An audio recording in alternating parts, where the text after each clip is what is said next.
আমরা শান্তি চাই, কিন্তু আমরা অন্যকে শান্তি দিতে চাই না। আমি রোহিঙ্গা ক্যাম্পে 8.5 বছর সার্ভিস দিয়েছি। আমি ফুডে কাজ করেছি, নিউট্রিশনে কাজ করেছি, এডুকেশনে কাজ করেছি। দে আর ভেরি ভালনারেবল, খুবই অসহায় তারা। ঘর নেই, বাড়ি নেই, কিচ্ছু নেই। একটা ছোট্ট জায়গার মধ্যে এক ঘরে বাবা মা, আরেক ঘরে ছেলে তার বউ, আরেক ঘরে মেয়ে তার জামা। আমি রোহিঙ্গার কাছ থেকে বিজনেস শিখেছি। তাদের দোকানে যখন কেউ আসে, তারা তাকে যে পরিমাণ সম্মানটা করে, আমার মনে হয় বাংলাদেশের দোকানিরা সেগুলো করে। আমি রোহিঙ্গা ক্যাম্পে 8.5 বছর সার্ভিস দিয়েছি।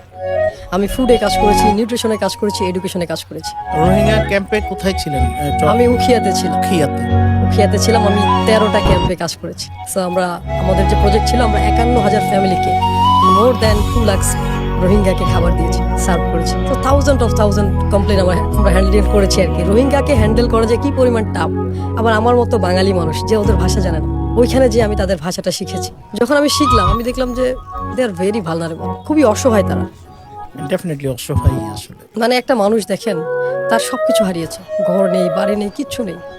একটা ঘরের মধ্যে তারা থাকে, ছোট্ট একটা জায়গা, বাঁশের তৈরি, তারপলিন দিয়ে যে পেপার, আমরা বস্তার যে কাগজগুলো থাকে, সেগুলোতে তাদের ঘর তৈরি। একটা ছোট্ট জায়গার মধ্যে এক ঘরে বাবা মা, আরেক ঘরে ছেলে তার বউ, আরেক ঘরে মেয়ে তার জামাই। How ridiculous! আপনি কয়দিন থাকতে পারবেন? বাট তারা বছর পর বছর আছে। আচ্ছা, আপনারা যে খাবার দিতেন, ওটা কি মানে কোয়ালিটিটা এনশিওর ছিল? হ্যাঁ, আমি তো মনিটরিং এর দায়িত্বে ছিলাম। So, আমরা অলওয়েজ কোয়ালিটি এনশোর করতাম। অ্যান্ড মজার বিষয়, তারা আমেরিকান স্টাইলে খাবার নিত। অর্থাৎ আপনি স্বপ্নতে যে কার্ড দিয়ে যেভাবে খাবার নিতে পারেন, তাদের কার্ডে ডাব্লিউপি প্রতি মাসে সার্টেন একটা অ্যামাউন্ট দিত। সো আমি যখন ছিলাম, তখন এটা হচ্ছে যে $1,013 ছিল। $1,013 মানে 1,013 মানে পার পার্টিসিপেন্ট। পার পার্টি। সো ইয়েস, 1,013 লোড করা ছিল ওই কার্ডের মধ্যে ব্যালেন্স, ওটা দিয়ে তারা ফুডগুলো আপনাদের কাছ থেকে নিত। হ্যাঁ, $1,013 আমি বলে ফেলেছি, ইটস 1,013 টাকা। 1,013 টাকা। অর্থাৎ তারা 13 কেজি করে চাল পাইতো। 13 কেজি তাদের চাল ছিল একটা। প্রথম দিকে আমরা তাদেরকে বস্তা বস্তা চাল দিতাম, বাট ওরা কি করতো, এগুলো সেল করতো। পরে ডাব্লিউপি এটাকে করেছে, যেহেতু এটা অনেক আগের ঘটনা, 2018। সো এখন তারা হয়তো অনেক কম বেশি করেছে।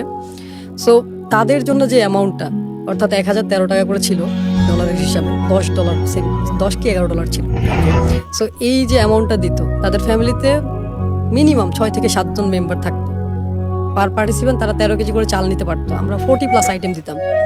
তাদের সবকিছু তাজা ছিল, তাজা মুরগি, ব্রয়লার, তাজা মাছ, মানে তেলাপিয়া, লাইভ ফিশ, অ্যান্ড চাল, ডাল, আটা, রসুন, সবজি, সবকিছুই সেখানে ছিল, ফ্রেশ ফুড ছিল।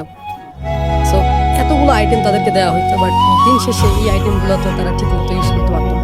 অ্যান্ড আমি যদি আপনাকে বলি যে 1 মাসে আপনি বাজারগুলো করে নিয়ে যান, আপনি কয়দিন এই খাবারগুলো খেতে পারবেন?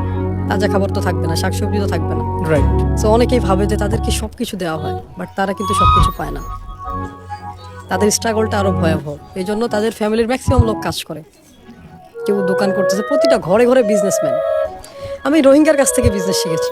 আমার কাছে মনে হয় যে একটা মানুষ তার সবকিছু হারিয়েছে, কিন্তু তার যে প্রতিভা, অ্যান্ড মজার বিষয় হচ্ছে তাদের যে হসপিটালিটি, এটা ওয়াও। আপনি গেলে তারা আপনাকে আপ্যায়ন করবে। তাদের দোকানে যখন কেউ আসে, তারা তাকে যে পরিমাণ সম্মানটা করে, আমার মনে হয় বাংলাদেশের দোকানিরা সেগুলো করে না, রেগে যায়। আমি তাদের মধ্যে বিজনেসম্যানের যে কোয়ালিটি, এটা পেয়েছি। তাদের মধ্যে ইমোশন আছে। বিজনেসের মূল টপিক কি? আপনি কাস্টমারের ইমোশনে গ্র্যাপ না করলে তো বিজনেস হবে না। তারা এই কাজটা খুব ভালো করতে পারে। এই জন্য আমি বলি যে এত বাধা বিপত্তির পরেও রোহিঙ্গার মধ্যে বিজনেসম্যান সত্তাটা রয়ে গেছে, যেটা অনেক বাঙালির মধ্যে নেই। দাসত্ব মানসিকতা আমাদের